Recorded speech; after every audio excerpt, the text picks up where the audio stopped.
She packed my suitcase while I was still wearing the clothes inside it. My own daughter, standing in the doorway of the house I helped buy, telling me I was worthless, broke, and better off in a shelter. What she didn't know was that the faded card in my wallet, the one I hadn't looked at in 30 years, was about to change everything. I am Eugene Hartley, though everyone calls me Gene. I'm 71 years old, and I have hands that tell the story of 45 years building custom homes. Calluses that never fully healed, scars from table saws and roofing nails, knuckles swollen from decades of honest work. My daughter Crystal looked at these hands and saw failure.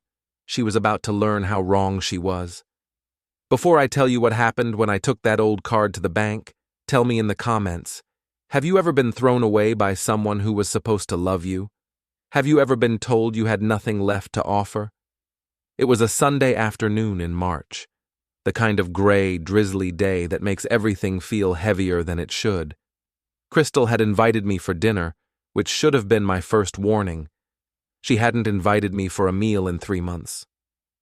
Our conversations had become brief, transactional, always ending with her checking her phone while I was mid-sentence. I pulled my truck into their driveway, a 2004 Ford F-150 with rust around the wheel wells and a passenger door that stuck in cold weather. It wasn't pretty, but it ran. I'd maintained it myself for 20 years, same as I'd maintained everything else in my life. That's when I noticed Derek's BMW. The trunk was open, boxes were stacked inside. My boxes. I recognized the cardboard, the same boxes I'd used when I moved into their guest room 2 years ago, after my apartment building was sold to developers. Crystal had offered the room. "It's just temporary, Dad," she'd said, "until you find something." I never found something. The guest room became my room. My tools went into their garage. My life condensed into a 10 by 12 space with a window that faced the neighbor's fence. Now my boxes were in Derek's trunk. I walked up the front steps slowly. My knees aren't what they were. I opened the door and stepped into the living room, and that's when I understood that dinner wasn't dinner. It was an ambush. Crystal stood in the center of the room with her arms crossed. She was wearing the expression she used when she was about to fire someone at her marketing firm: cold, rehearsed, final. Derek stood behind her, holding his phone at an angle I recognized immediately. He was filming. "Dad," Crystal said. Her voice was flat, professional. "We need to talk." "I can see that." I looked at Derek's phone. "Is this being recorded for a reason?" Derek smirked, but didn't lower the device. "Documentation, in case you get confused later about what was said." "I don't get confused. That's not what the neighbors say." Crystal took a step forward. "Mrs. Patterson told me you've been wandering the block at odd hours. She said you seem disoriented." "I take walks. I've taken walks my whole life.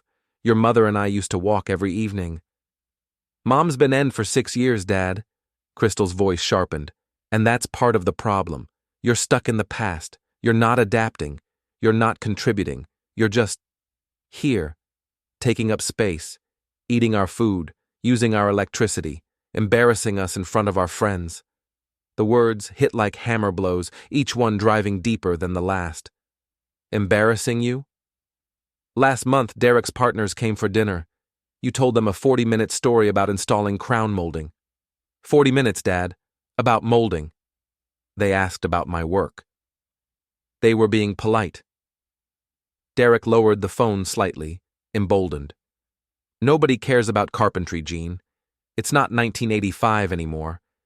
You don't have anything to offer these people. You don't have anything to offer anyone." I looked at my son-in-law. I'd never liked him. His soft hands, his constant talk about markets and positions, his way of making every conversation about himself. But I'd stayed silent because Crystal seemed happy, because Margaret, before she ended, had asked me to give him a chance.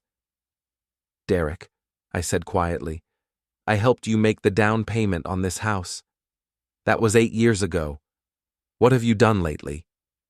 Crystal stepped between us. "Dad, we've decided you need to find your own place, This isn't working. You're dragging us down. Dragging you down? Yes. She didn't flinch. The shelter on Main Street opens at 6. You should make it if you leave now. The shelter. My daughter was sending me to a homeless shelter.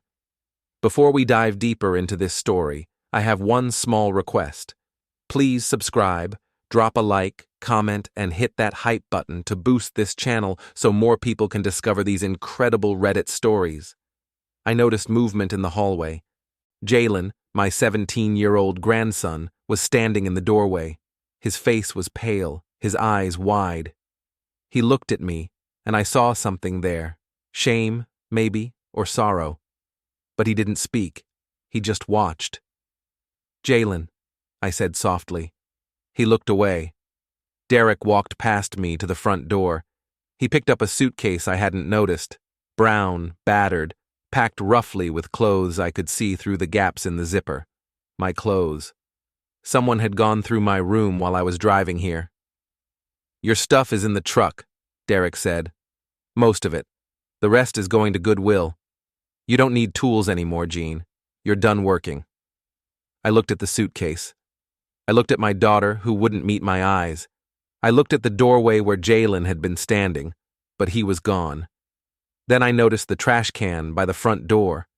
Sitting on top of the garbage, still in its bubble wrap, was the chess piece I'd carved for Jalen's birthday. A king made from black walnut, with hand-turned details I'd spent 127 hours perfecting. I'd given it to him 3 months ago. He'd said thank you and taken it to his room. Now it was in the trash, still wrapped, never opened. I walked to the trash can. I reached down and picked up the chess piece. I held it for a moment, feeling the weight of the wood, the smoothness of the grain. "Leave it," Crystal snapped. "It's garbage." I put the king in my coat pocket. "Get out, Dad." Crystal's voice rose. "You have nothing left, nothing to offer. You're done." I picked up the suitcase. I walked out the front door. I didn't slam it. I didn't argue. There was nothing to say to people who had already decided I was worthless. I loaded the suitcase into my truck bed. I climbed into the cab. I sat there for a moment, hands on the steering wheel, staring at the house I'd helped build. Not this house, but houses like it. Hundreds of them. 45 years of work, of craft, of precision. I'd built homes that would stand for a century. I'd raised a daughter who couldn't wait to throw me away. I reached for my wallet. I didn't know why. Instinct, maybe. I opened it and looked at the contents. $17 in cash. An expired coupon for motor oil, my driver's license, and a card. It was faded olive green, the embossed numbers nearly worn smooth. Westbrook Community Credit Union. I'd opened the account in 1987 with my first real carpentry paycheck, $847.50. I'd meant to add to it, to build it into something. Then life happened. Margaret, Crystal, work, bills. I'd switched to a regular bank for direct deposit. I'd forgotten this card existed. I'd forgotten the account existed. I stared at the card for a long moment. 37 years. That account had been sitting there for 37 years. I put the truck in gear and pulled away from the house. In the rearview mirror, I saw Crystal closing the front door. Upstairs, in his bedroom window, Jalen was watching. 3 blocks away, I pulled over. I reached into the glove compartment and pulled out a small notebook. The cover was worn, the pages yellowed. Inside, in my careful handwriting, was a record of every dollar I'd ever given my daughter. The down payment on the house, $47,000. The car repairs when Derek crashed the Lexus, $8,400. The emergency credit card payments, $12,000. Then $15,000. Then $23,000. The medical bills, the vacations, the loans that were never repaid. $180,000 over 20 years. Crystal thought I had nothing. She had no idea what I had, and neither, I realized, did I. I looked at the faded bank card again. Tomorrow, I would find out what 37 years of compound interest looked like. Tomorrow, I would start fighting back. But tonight, I needed somewhere to sleep. I started the engine and drove toward the only person in this town who had never stopped believing in me. She said I had nothing left to offer. She said I was done. What she didn't know was that I'd been keeping records for 20 years. What she didn't know was that forgotten accounts don't disappear. They grow. And what she didn't know was that the father she'd thrown away was about to become the richest man she'd ever dismissed. The bank opened at 9. The truth would come out at 10. And Crystal Hartley Vance was about to learn that you don't throw away a carpenter without checking what he's built.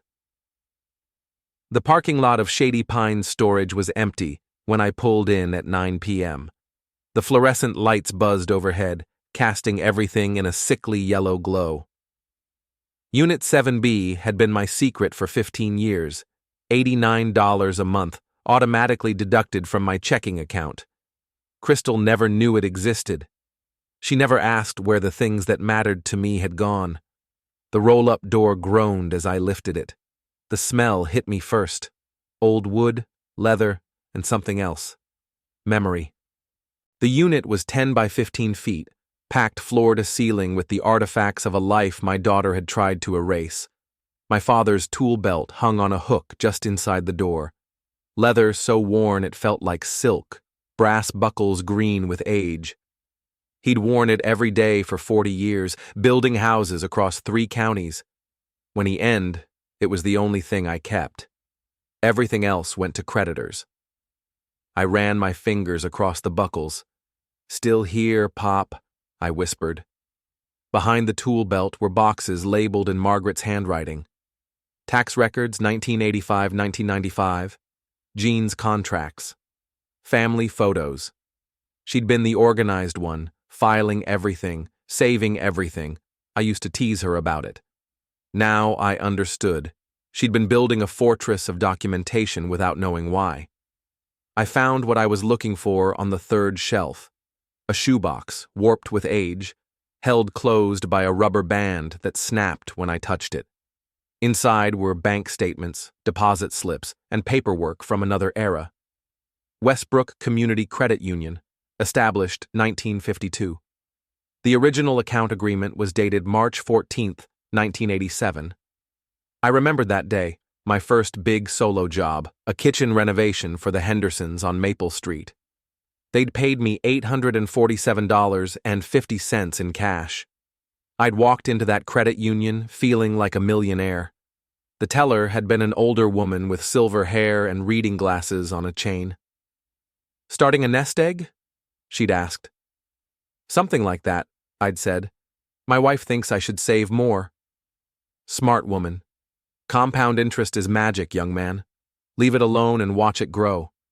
I'd intended to add to it every month. Then Margaret got pregnant with Crystal. Then we bought a house. Then life became a river that carried me away from that small brick building on Westbrook Avenue. I never closed the account. I just forgot. I looked at the deposit slip. $847.50, 37 years ago. What happens to an account left dormant for 37 years? I packed the shoebox into my truck along with Margaret's Bible, the one with the pressed 4-leaf clover she'd found on our honeymoon in Vermont. "This is our luck," she'd said, laughing in the rain outside that little bed and breakfast. I'd carried it with me to every job site for 40 years. I needed that luck now. There was only one place left to go. Pastor Bill Crane answered his phone on the second ring, despite the hour. "Gene, it's almost 10. Everything all right?" "No, Bill. Nothing's all right." Crystal threw me out. Silence on the line. Then, "Come to the church. The hospitality room is yours as long as you need it." The hospitality room was a converted Sunday school classroom with a cot, a small bathroom, and a coffee maker that had seen better decades. Bill had set it up for homeless visitors, though he'd never expected to use it for his oldest friend. He was waiting at the door when I pulled in. 68 years old, same as me when we'd played Little League together. His hair had gone white, but his handshake was still firm. "Tell me," he said. I told him. The ambush. Derek filming, Crystal's words, the chess king in the trash, the suitcase packed with my clothes while I was driving to what I thought was dinner. Bill listened without interrupting. When I finished, he shook his head slowly. "She called me," he said. "What?" "This afternoon before you got there." Bill's voice was careful, measured. "She said you'd been having episodes, said you might show up confused, disoriented, asked me to call her if you seemed unstable." The betrayal deepened. She hadn't just thrown me out. She'd prepared the ground. She was building a narrative. "I'm not unstable, Bill. I know that. I've known you 60 years. He put a hand on my shoulder. "But she's telling people you are. You need to understand what you're facing." I pulled out the ledger, the notebook from my glove compartment. I opened it to the first page. "What's this?" Bill asked. "Every dollar I've given Crystal since 2004, every loan, every gift, every emergency I covered." Bill put on his reading glasses. He scanned the entries, his eyebrows rising with each page. "Gene, this is over $180,000. $183,412. I kept receipts for most of it, bank transfers for the rest." "Does she know you documented this?" "She thinks I can barely work a telephone. She thinks I'm a senile old man who got lucky with a hammer." I closed the ledger. "She's wrong." Bill handed back the notebook. "What are you going to do?" I pulled out the faded bank card. "I'm going to start by finding out what this is worth." "What is it?" "An account I opened in 1987. Forgot about it completely until tonight." I turned the card over in my hands. The credit union was absorbed by Chase years ago. I don't even know if the account still exists. 37 years, Bill murmured. "Compound interest? Margaret used to say it was magic." Bill smiled sadly. She was right about most things. I couldn't sleep that night. I lay on the cot staring at the ceiling, listening to the old building settle around me. The church smelled like hymnals and lemon polish. The same smell from Margaret's funeral, from Crystal's baptism, from our wedding 44 years ago. Margaret would have known what to do. She always did. I pulled out her Bible and opened it to Song of Solomon, her favorite. The four-leaf clover was still there, pressed flat as paper, its green faded to brown. I touched it gently, afraid it might crumble. "I should have stood up sooner," I said to the empty room. "I let her take and take because I thought that's what fathers do." I was wrong. At 2 a.m., my phone buzzed.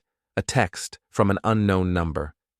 "Grandpa, I'm sorry. I couldn't stop them." Jalen, my grandson, apologizing for his parents' cruelty. I stared at the message for a long time. Then I typed back, "Not your fault, not your burden. I love you." No response. I didn't expect one. The boy was caught between loyalty and conscience, and at 17, that's an impossible position. But he'd reached out. That meant something. Morning came gray and cold. I showered in the church bathroom, shaved with a disposable razor Bill had left out, and put on the cleanest clothes from my hastily packed suitcase. At 8:45, I drove past the old Westbrook Credit Union building. It was a Chase branch now, but the original 1952 architecture was intact. Red brick, white columns, brass fixtures that had been polished for 7 decades. I parked across the street and watched the employees arrive. A young woman unlocked the front door at 8:55. An older woman in a business suit followed at 9 sharp. I looked at the faded card in my hand. The numbers were barely legible. The magnetic strip was probably corrupted beyond use, but the account number was still readable. Margaret's voice echoed in my memory. "Compound interest is magic, Gene. Leave it alone and watch it grow." 37 years, $847. I had no idea what I was about to find, but I knew one thing. Crystal had thrown me out because she believed I had nothing. In about an hour, I was going to find out if she was right. I stepped out of my truck, straightened my jacket, and walked toward the bank. The doors opened at exactly 9 a.m. She told the pastor I was having episodes. She was building a case. For what? I didn't know yet. But I had a ledger with 20 years of documentation. I had a grandson who was sorry, and I had a bank card older than my daughter's entitlement. The teller looked at me like I was a fossil when I handed her that card. She had no idea she was about to dig up a dinosaur.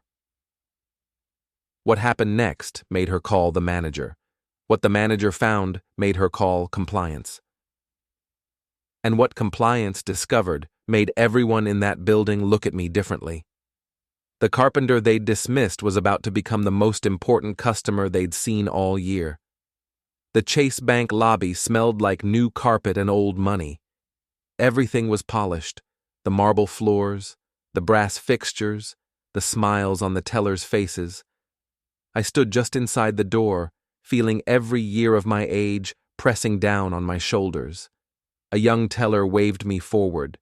She couldn't have been older than 25, with perfect nails and a name tag that read Ashley. She looked at my worn jacket, my calloused hands, my face weathered by decades of outdoor work. I saw her make a calculation. This man won't take long. "How can I help you today, sir?" I placed the olive green card on the counter. The plastic was warped with age, the embossed numbers nearly invisible. Ashley picked it up like it might be contaminated. "Sir, this card format hasn't been valid in, I don't even know how long. Decades." "I know. I opened the account in 1987. She blinked. 1987? Westbrook Community Credit Union. You absorbed them. That was before I was born." She turned the card over, squinting at the faded numbers. "I'm not even sure our system can read this." I brought documentation. I opened the leather folder I'd assembled from the storage unit. Original account agreement, my social security card, driver's license, the deposit slip from March 14, 1987, showing $847.50 in careful handwriting. Ashley's expression shifted from dismissal to confusion. She picked up the deposit slip, holding it to the light like she was examining a historical artifact. "Sir, I need to get my supervisor." She disappeared through a door marked "Employees Only." I waited at the counter, aware of the security guard watching me from his post near the entrance. An elderly man in worn clothes, clutching papers from another century. I probably looked like exactly the kind of person who causes problems. 5 minutes passed, then 10. Other customers came and went, glancing at me curiously. I stood perfectly still, hands folded on the counter, projecting the patience I'd learned from 45 years of waiting for glue to dry and paint to cure. Finally, a woman emerged from the back. She was perhaps 50, with silver-streaked hair pulled back in a professional bun. Her suit was expensive, but not flashy. Her eyes were sharp, assessing. "Mr. Hartley, I'm Marlene Okonkwo, branch manager." She extended her hand. Her grip was firm, respectful. "Ashley tells me you have an unusual situation." "I have an old account. I'd like to know if it still exists." Marlene examined my documents with the careful attention of someone who had seen fraud attempts before. She held the deposit slip up to the light, checked the account number against the card, compared my signature on the original agreement to my driver's license. "This account prefix," she said slowly, "indicates it originated at Westbrook Community Credit Union. We absorbed them in 2003 as part of a regional consolidation. So the account transferred? If it existed and had a positive balance at the time of absorption, yes. The funds would have been converted to a Chase account under the same number." She looked at me with new interest. "Mr. Hartley, accounts dormant this long require special handling. Would you mind coming to my office?" The office was small but immaculate. Family photos on the desk. Marlene with grown children, Marlene with grandchildren, a woman who understood legacy. She gestured to a chair. I sat. "I need to explain something called the dormancy protocol," Marlene said, settling behind her desk. "When an account has been inactive for more than 25 years, Federal regulations require additional verification. We need to confirm identity, notify the state, and have our compliance officer present for any transactions. I understand. It protects you as much as us. There have been cases of fraud involving dormant accounts, people claiming inheritance, that sort of thing. I'm not claiming inheritance. I'm claiming what's mine. She nodded and began typing. Her fingers moved quickly at first, then slowed. She leaned closer to the screen, her brow furrowing. Mr. Hartley, can you tell me your mother's maiden name? Patterson. And the street you lived on when you opened this account? Elm Street, 247 Elm Street. And your wife's name? Margaret Rose Hartley. Something changed in Marlene's expression. She looked at the screen, then at me, then back at the screen. Excuse me for a moment. She picked up her phone and dialed an internal extension. Rita, I need you in my office. Yes, now. Bring the dormancy file. She hung up and looked at me with an expression I couldn't read. Mr. Hartley, while we wait, can I ask you something? Of course. What made you come in today? After all these years? The question caught me off guard. I thought about lying, about making up a simple story, but something about Marlene's eyes, the kindness there, buried under the professionalism, made me tell the truth. My daughter threw me out yesterday. She said I had nothing left, nothing to offer. I pulled the faded card from my pocket. Last night, I found this in my wallet. I'd forgotten it existed. I don't know what's in the account. Maybe nothing. Maybe it was closed years ago. But I needed to know. Marlene's expression softened. I'm sorry about your daughter. So am I. A knock at the door. A woman entered. Mid-40s, dark hair, a folder tucked under her arm. She wore a badge that read, Rita Sandoval, Compliance Officer. Marlene, you said it was urgent. Sit down, Rita. Mr. Hartley, this is our compliance officer. She needs to be present for what comes next. Rita took the chair beside me. She opened her folder, pulled out forms, clicked her pen, all business. Mr. Hartley, she said, I need to verify your identity through a series of security questions. Some of these may seem intrusive, but they're required by federal law. Ask whatever you need. The questions came rapid fire. My birth date, my social security number, the hospital where I was born, previous addresses going back 40 years, names of employers, Margaret's birthday, Crystal's birthday. I answered every one without hesitation. Rita made notes, checked boxes, initialed forms. When she finished, she looked at Marlene and nodded. Identity confirmed. He's who he says he is. Marlene turned her computer screen toward me. Mr. Hartley, before we proceed, I need to ask you something. Yes? Do you have any idea how much money is in this account? I shook my head. I deposited $847 in 1987. I never touched it after that. Marlene and Rita exchanged a glance. Rita leaned forward. Mr. Hartley, she said slowly, when Westbrook Credit Union was absorbed by Chase, their accounts were converted under favorable legacy terms. The interest rates those old accounts carried, they don't exist anymore, haven't existed for 20 years. What does that mean? It means your account has been earning interest at rates that modern customers would kill for. Rita paused. Compound interest. For 37 years. Marlene turned the screen fully toward me. Mr. Hartley, the current balance of your account is $487,342.67. The number sat on the screen like a physical object. I read it once, twice, 3 times. $487,342.67, $800, forgotten in a drawer, had become almost $500,000. My hands started shaking, not from weakness, from the weight of understanding. Margaret's voice echoed in my memory. Compound interest is magic, Gene. She'd been right. She'd always been right. Mr. Hartley? Marlene's voice was gentle. Are you all right? I couldn't speak. I just stared at the screen, watching the numbers blur as tears I couldn't stop began to fall. My daughter had thrown me out because she thought I was worthless. She'd sent me to a homeless shelter because she believed I had nothing. She was wrong, and she was about to find out exactly how wrong she'd been. $800, 37 years, 487,000. Margaret always said compound interest was magic.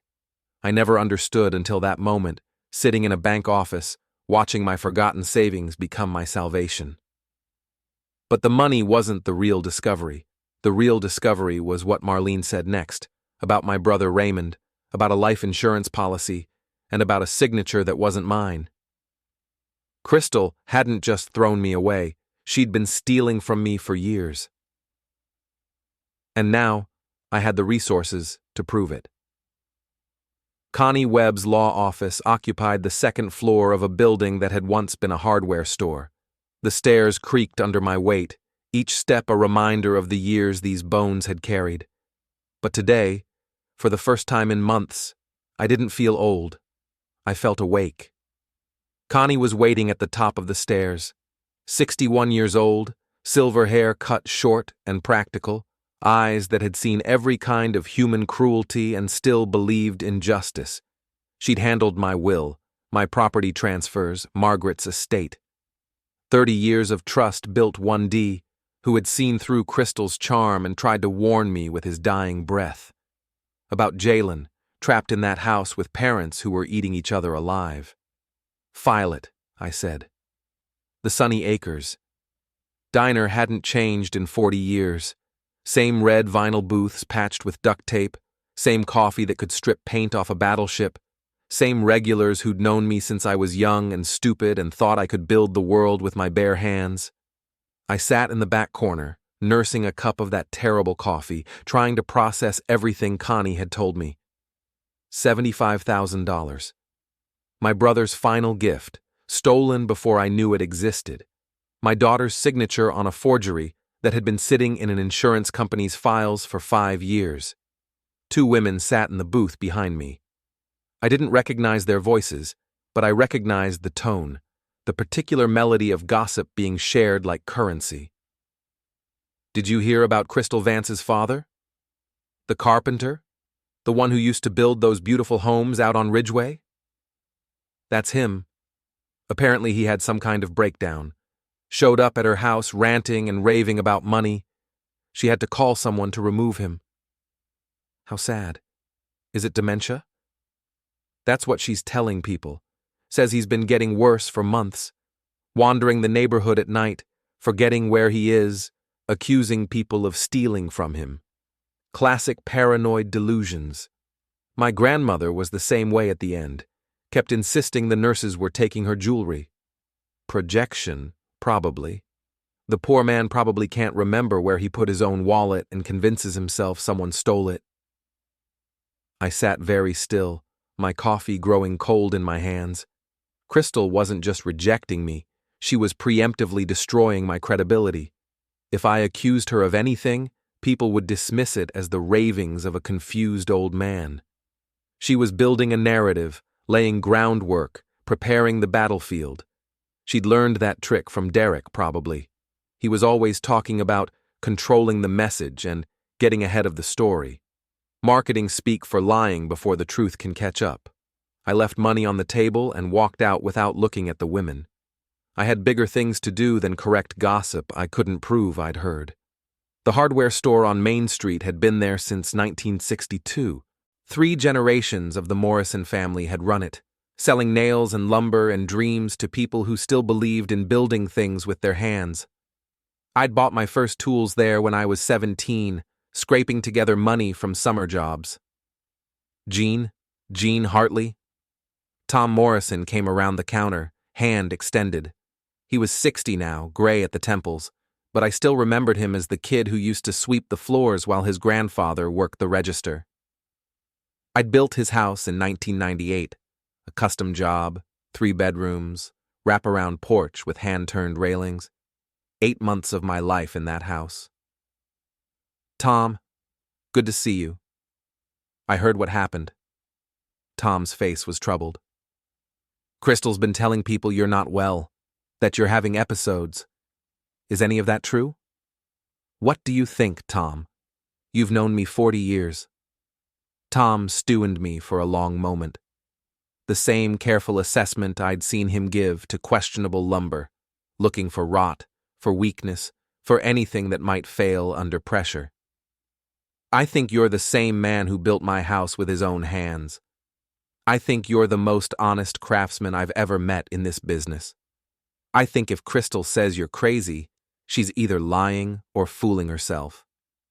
She threw me out, Tom, packed my bags and pointed me toward the homeless shelter. I heard that too. Tom's jaw tightened. And I heard some other things. About Derek's gambling, about their money troubles, about the second mortgage they took out last year. What kind of troubles? The kind where you borrow from Peter to pay Paul, and then borrow from Paul's cousin to pay Peter back. The kind where you need a steady income stream from somewhere, anywhere, just to keep the lights on. I thought about the $180,000 I'd given Crystal over 20 years.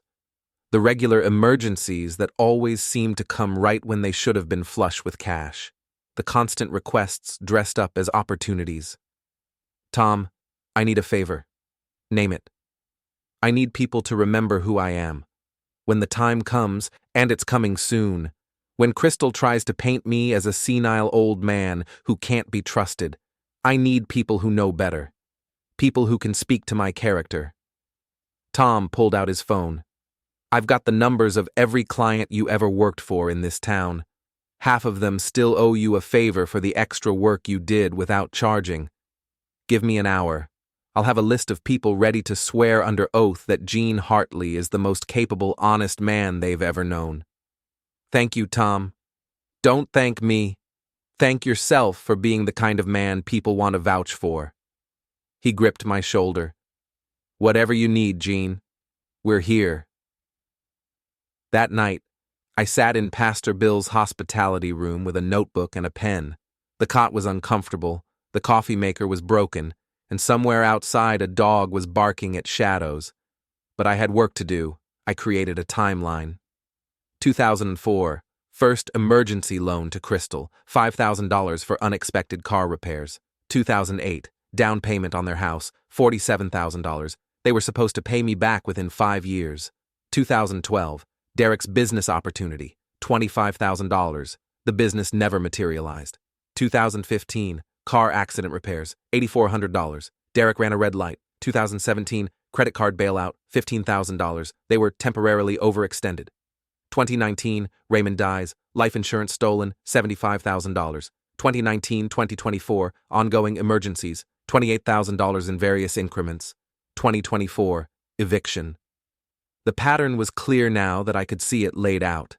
Every crisis coincided with dates I could now cross-reference against Derek's known gambling activities. Every request came when they should have had money but didn't. My daughter hadn't just used me. She'd been systematically draining me for 20 years while her husband fed his addiction.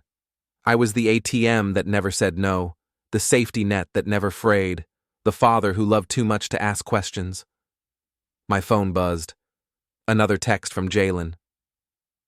Mom and Dad are fighting again. Really bad this time. Dad's been gambling again.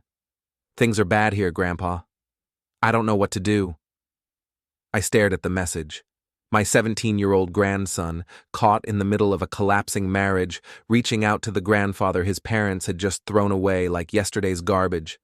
I typed back, "You're not responsible for their choices. Whatever happens, I love you. Stay safe." Then I wrote him a letter. A real letter, on paper, in my own handwriting. Not asking for help, just explaining who I really was. The houses I'd built, the family I'd loved, the money I'd given freely, expecting nothing in return. The truth Crystal had tried to bury. I sealed it in an envelope and wrote his name on the front. I'd find a way to get it to him. Then I pulled out Margaret's Bible and opened it to the 4-leaf clover. The edges were brown now, fragile as old hope. But it was still there, still holding on. "I should have stood up sooner, Maggie," I said to the empty room. I let them take and take because I thought that's what love meant. But you knew better, didn't you? You always knew. The silence answered me. But in that silence, I felt her presence. The woman who had loved me for 42 years, who had tried to teach Crystal gratitude, who had pressed a 4-leaf clover in a Bible because she believed in luck and love and the power of things that last. My phone rang. Marlene from the bank. Mr. Hartley, we've completed all the verification procedures. Can you come in tomorrow at 10 a.m.? There are some final documents to sign, and I'd like to discuss your options for managing this amount. We have wealth advisors who specialize in helping clients in unusual situations. I'll be there. And Mr. Hartley, for what it's worth, I've seen a lot of families torn apart by money in this job. People fighting over scraps while relationships burn. But I've never seen someone handle a windfall with as much dignity as you showed yesterday. Your wife was right. Compound interest is magic. But I think the real magic is the kind of person who can forget about $500,000 because he was too busy living a good life to count it. I thanked her and hung up. Tomorrow, I would sign the papers that made $500,000 officially mine. Tomorrow, Connie would file the lawsuit that would expose Crystal's fraud.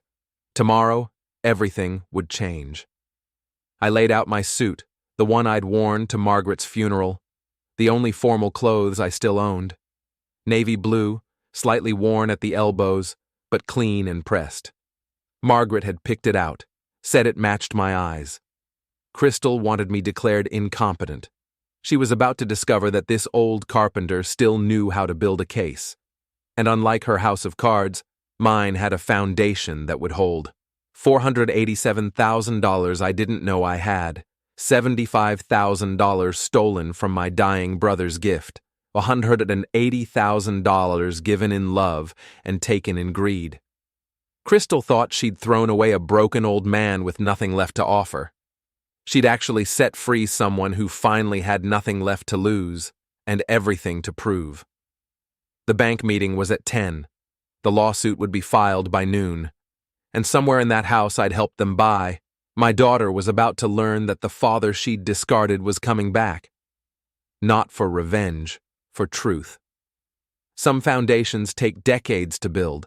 Some truths take just as long to surface. Tomorrow, both would finally see daylight. The cemetery was quiet at 7 a.m. Dew clung to the grass, catching the early light like scattered diamonds. I walked the familiar path between headstones, my boots leaving dark prints in the wet ground, until I reached the simple granite marker I'd visited 1,000 times. Margaret Rose Hartley, beloved wife and mother, 1951 to 2018. I lowered myself onto the small bench I'd installed 3 years ago, when standing for long visits became too hard on my knees. The stone was cold, but I didn't mind. Cold felt honest. Cold felt real. "Well, Maggie," I said to the quiet air, "you're not going to believe what's happened." I told her everything. The ejection, the storage unit, the bank card, and the $487,000 that had been growing in the dark for 37 years, the forged signature on Raymond's life insurance, Connie's lawsuit, the conservatorship filing. "You tried to warn me about her," I said, my voice cracking. "Remember? After that Christmas when she asked for the down payment money? You said, 'Gene, something's wrong with that girl. She looks at dollar signs, not people.' I told you that you were being harsh." The wind stirred the oak leaves overhead. No answer came, but I hadn't expected one. Margaret's guidance had always come from memory, from knowing her so well that I could hear her voice in my own thoughts. "You were right, Maggie. You were always right about the things that mattered." I pulled out the hospital cafeteria receipt, 4.73, time-stamped the day Raymond ended. Such a small thing. A turkey sandwich I couldn't eat, bought while my brother was sleeping his last sleep. But it proved I was there. It proved that Crystal's story about me abandoning the family was a lie. "Ray tried to take care of me," I said. "Even at the end, even with the cancer eating him alive, he was thinking about his big brother. And she stole it, Maggie. Our daughter stole the last gift my brother ever gave. I sat with that for a long moment. The grief wasn't new, but it had deepened. Raymond's death had been hard enough. Learning that Crystal had desecrated his final act of love made it worse. I should have stood up sooner, I said finally.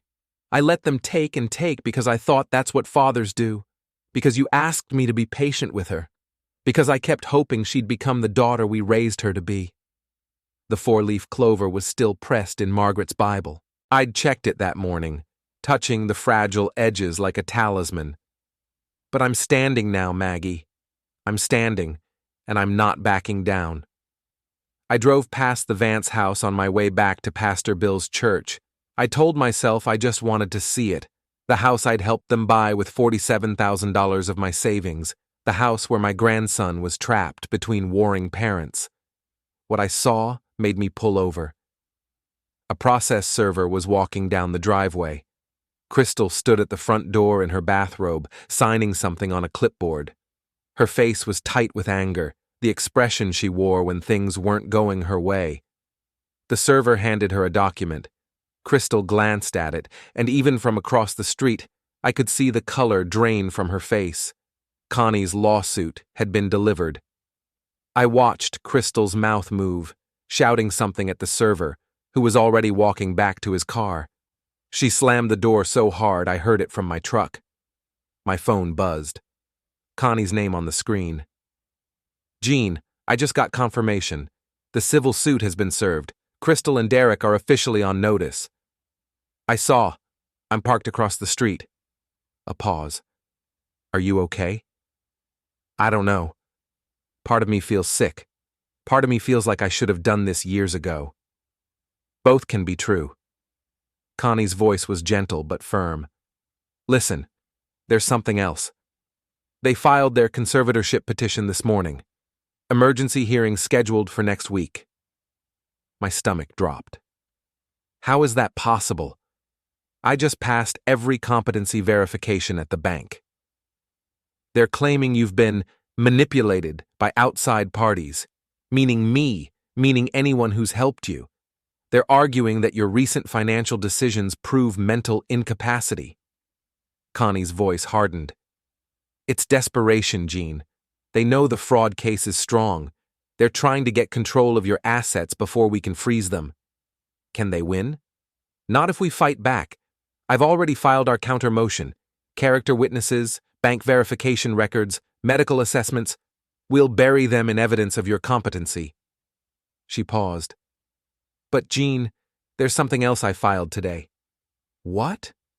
A petition for a restraining order, based on the pattern of financial exploitation and the false statements they've been making about your mental state. If it's granted, Crystal and Derek won't be able to contact you, come to your residence, or access any accounts with your name on them. I sat in silence, processing. A restraining order against my own daughter. A year ago, the thought would have been unthinkable. Now it felt like the only sane response to an insane situation. Do what you need to do, Connie. I will. And Gene, be careful. Desperate people do desperate things. That afternoon, another text from Jalen. Mom and Dad fighting again. Really bad. Dad took money from the emergency fund. Mom found out. I can hear them through the walls. I stared at the message, my 17-year-old grandson, living in a house where the walls weren't thick enough to hide his parents' destruction. Are you safe? I typed back. I'm okay, locked in my room. Connor's dad said I could stay over if I need to. That's good. You have options. Remember that. A long pause. Then, Grandpa, I found the letter you sent. The one you mailed to the house. Mom threw it away, but I got it from the trash before they took the garbage out. My heart clenched. I'd written that letter a week ago, explaining everything, who I really was, what I'd done for the family, why I'd been thrown away. I'd mailed it to Jalen at the house, hoping it would reach him before Crystal could intercept it. Did you read it? Yeah, 3 times. I waited. I didn't know about all the stuff you paid for. Mom always said you were broke. Said you were a burden. But you paid for this house, didn't you? You paid for my school stuff when I was little. You paid for everything. I did. I kept records. I never wanted recognition. I just wanted to help.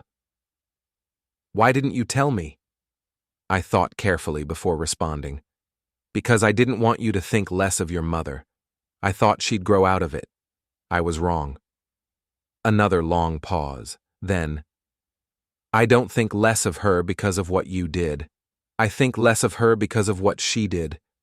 There's a difference. My eyes burned. This boy, this young man, was seeing more clearly at 17 than I had at 70. You're smart, Jalen. Smarter than I was at your age. I want to see you, Grandpa. Not at the house. Mom would lose it. But somewhere. I'd like that. When things calm down, we'll figure it out. Okay. Hey, Grandpa? Yeah? I'm sorry I didn't say anything that day, when they threw you out. I wanted to, but I was scared. You're not responsible for your parents' choices. You never were. I know, but I'm still sorry. I know, son. I know. That evening I sat with Pastor Bill in the church office. He'd made coffee, the good stuff he saved for serious conversations. The lawsuit's filed, I said. The conservatorship hearing is next week. Connie's fighting on every front. Bill nodded slowly. How do you feel? Tired? Scared? Relieved? I laughed without humor. All at once. That's honest. I keep thinking about Margaret, about what she'd say if she could see all this. Bill smiled. I knew Margaret 40 years, Gene. I know exactly what she'd say. What? She'd say, it's about damn time. I laughed, a real laugh, the first one in days. She would, wouldn't she? Margaret loved Crystal, but she wasn't blind. She saw the selfishness, the entitlement. She used to tell me she prayed every night that Crystal would learn gratitude before it was too late. Bill's smile faded. I guess it was too late. Maybe not for Jalen. The grandson? I told him about the texts, about the letter Jalen had rescued from the trash, about the boy who wanted to see his grandfather despite everything. There's hope there, Bill said. That boy might be the one good thing that comes out of this mess. I'd settle for that. I'd settle for saving one person from the wreckage. Bill reached across his desk and gripped my hand. Gene, whatever happens tomorrow, whatever happens at that hearing, you need to know something. You are not the failure here. You loved your daughter. You provided for her. You gave her every chance to be better. She chose not to take those chances. That's on her, not you. I nodded, not trusting my voice. Now, Bill said, let's talk about tomorrow. The bank meeting is at 10. You'll be signing final paperwork for the account transfer. Connie will have copies of everything for the hearing. What else do you need? Witnesses, I said. Tom Morrison is compiling a list. People I built houses for. People who know my work, my character. How many? 14 so far, all willing to testify under oath. Bill whistled softly. 45 years of honest work, coming back to vouch for you. That's not nothing, Gene. It's everything. It's the only thing I have that Crystal can't take away. That night, alone in the hospitality room, I laid out my suit. The navy blue one Margaret had picked for me years ago, the one I'd worn to her funeral, the only formal clothes I still owned. I smoothed the lapels, checking for wrinkles. The fabric was worn at the elbows, but it was clean. It was dignified. It was mine.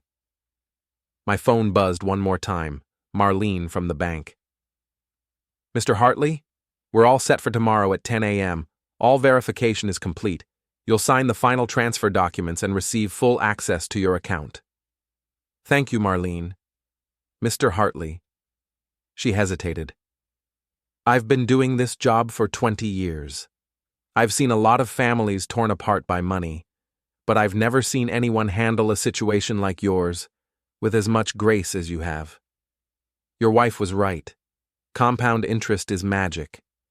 But I think the real magic is the kind of person who can forget about $500,000 because he was too busy living a good life to count it. I didn't know what to say, so I just said, "Thank you. That means more than you know." After I hung up, I sat on the edge of the cot, holding Margaret's Bible. The four-leaf clover was still there, still fragile, still holding on after all these years. "Tomorrow," I whispered to the empty room. "Tomorrow, everything changes." Crystal wanted me declared incompetent. She wanted control of assets she didn't know I had. She wanted to erase the father who had given her everything and been rewarded with contempt. She was about to discover that this old carpenter still knew how to build a case, and unlike her house of cards, mine had a foundation that would hold. The lawsuit was served. The conservatorship hearing was scheduled. The restraining order was pending. Crystal thought she was closing in for the kill. She thought the confused old man she'd thrown away would crumble under pressure. She didn't know about the $487,000. She didn't know about the forged signature. She didn't know about the 14 witnesses ready to testify to my character. She didn't know anything, except how to take. Tomorrow, at 10 a.m., I would walk into that bank and claim what was mine. Then, I would walk into that courtroom and show the world what my daughter really was. The calm before the storm, the deep breath before the plunge. Crystal Hartley Vance thought she knew her father. She was about to meet him for the first time. The morning of the bank meeting arrived wrapped in fog. I stood at the window of Pastor Bill's hospitality room, watching the gray mist curl through the streets, erasing the familiar landmarks of a town I'd helped build. By noon, the fog would burn away. By noon, everything would be different. I dressed slowly, deliberately. The navy blue suit Margaret had picked out 15 years ago. The white shirt, pressed the night before with Bill's ancient iron. The tie, burgundy, simple, dignified. I'd worn this suit to Margaret's funeral. I'd worn it to Raymond's. Now I was wearing it to claim my life back. The four-leaf clover stayed in Margaret's Bible, but I tucked the Bible into my leather folder alongside the bank documents, the ledger, and Connie's legal filings. Everything that mattered, gathered in one place. Bill drove me to the bank. He didn't ask if I was nervous. He didn't offer platitudes about how everything would work out. He just drove, steady and silent, the way a good friend does when words aren't enough. "I'll be in the parking lot," he said as I opened the door, "however long it takes." "Thank you, Bill, for everything." "Don't thank me yet. Thank me when it's over." The Chase Bank lobby was quiet at 9:55 a.m. The fog outside had kept most customers away, leaving the marble floors empty, the teller windows unstaffed. Only a security guard stood by the entrance, nodding as I walked past. Marlene Okonkwo met me at the door to the executive offices. She was dressed formally today. Dark suit, pearl earrings, an expression that balanced professional warmth with something else. Anticipation, maybe, or concern. "Mr. Hartley, right on time." I believe in punctuality. She led me to her office. Rita Sandoval was already there, the compliance files spread across the conference table. They'd added a third chair since my last visit. "The verification is complete," Marlene said, settling into her seat. "All we need is your signature on the transfer documents, and the funds will be fully accessible." She slid a stack of papers across the table. I read each one carefully. 45 years of signing contracts had taught me never to sign anything without reading it first. Account transfer authorization, tax liability acknowledgement, beneficiary designation forms. I signed my name 9 times. Each signature felt like a small act of resurrection. "Mr. Hartley," Rita said, "for the record, the final balance being transferred is $487,342.67. Do you acknowledge this amount?" "I do." Marlene turned her computer screen toward me. The numbers glowed there, real and undeniable. 487-342-67. My hands trembled, not from weakness, from the weight of understanding what I held, what I'd always held, without knowing it. "Congratulations, Mr. Hartley," Marlene said softly. "The account is yours." I was about to respond when commotion erupted in the lobby. Raised voices, the security guard's firm tone, then a sound that cut through everything, my daughter's voice, shrill with fury. "I know he's here! That's his truck in the parking lot! I demand to see him!" Marlene's expression hardened. "Excuse me." She stood and walked to the door. I stayed seated. I'd known this moment was coming. I'd prepared for it. But knowing and experiencing are different things. The door burst open. Crystal stood there, disheveled in a way I'd never seen, hair uncombed, makeup smeared, wearing clothes that looked like she'd slept in them. Derek lurked behind her, phone in hand, filming again. "Dad!" Crystal gasped. She wasn't using her professional voice anymore. This was raw, desperate, uncontrolled. "What are you doing? The bank called. They said you're accessing some kind of account." "What account?" "Mrs. Vance," Marlene said firmly. "This is a private meeting. I need to ask you to leave." "This is my father. He's not competent to make financial decisions. We have a conservatorship filing." Rita stood. "Ma'am, I've personally verified Mr. Hartley's identity and competency through extensive questioning. He's answered every security question correctly and demonstrated clear understanding of all documents." Crystal's face twisted. "He's being manipulated. Someone put him up to this." "The only person who put me up to anything," I said quietly, "was your mother. 37 years ago, she told me compound interest was magic. She was right." Crystal stared at me. "What are you talking about?" I stood slowly, picked up the leather folder, walked around the table until I was standing 3 feet from my daughter. "I opened a savings account in 1987. $847 from my first big carpentry job. Your mother told me to let it grow. I forgot about it. Life happened." I paused. "It's been growing for 37 years, Crystal. Compound interest, magic." "How much?" Derek's voice was eager, calculating. He'd lowered the phone slightly. I turned to look at him. "More than you'll ever see, Derek. More than all your gambling debts combined." His face went pale. "I don't know what you're—" $487,000, I said. "Give or take." The silence was absolute. Crystal's mouth opened and closed. Derek took a step backward. That's not possible," Crystal whispered. "You live in a shack. You drive a rusted truck. You don't have—" "I have what I earned," I said. "What I saved. What I forgot about because I was too busy helping you to think about myself." I opened the leather folder, pulled out the ledger.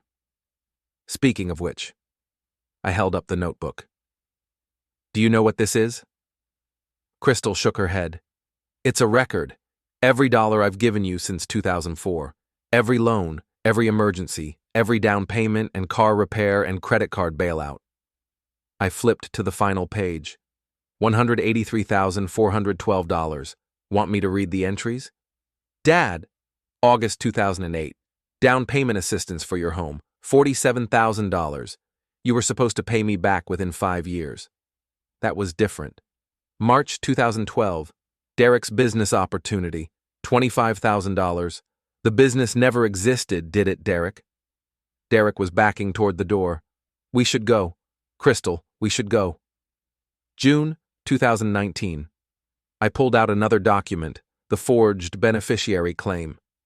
My brother Raymond's life insurance, $75,000. My signature, except I didn't sign it. Crystal's face went white. She knew. She'd always known. "You forged my signature," I said.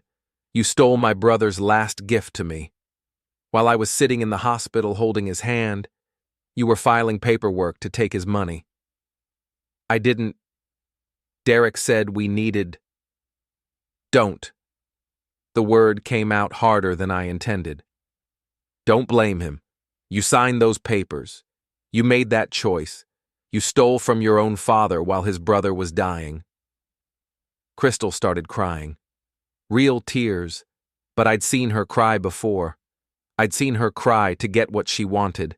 I'd seen her cry to avoid consequences. I didn't know anymore whether her tears were genuine or performance. "I'm sorry," she sobbed. "Dad, I'm so sorry. I was desperate. Derek's debts, they were going to take the house. The house I helped you buy. I know. But if you have all this money now, if you have almost $500,000, you can help us. You can pay off Derek's debts. We can start over. We can be a family again." I stared at her, my daughter, the baby I'd held in the delivery room, the girl who'd learned to ride a bike on my patient guidance, the woman who'd thrown me away like garbage 3 days ago. "Crystal," I said slowly, "you put a photograph of my face at a security gate. You wrote, 'Do not admit,' across it. You told the guard to call the police if I showed up at your wedding, at your house.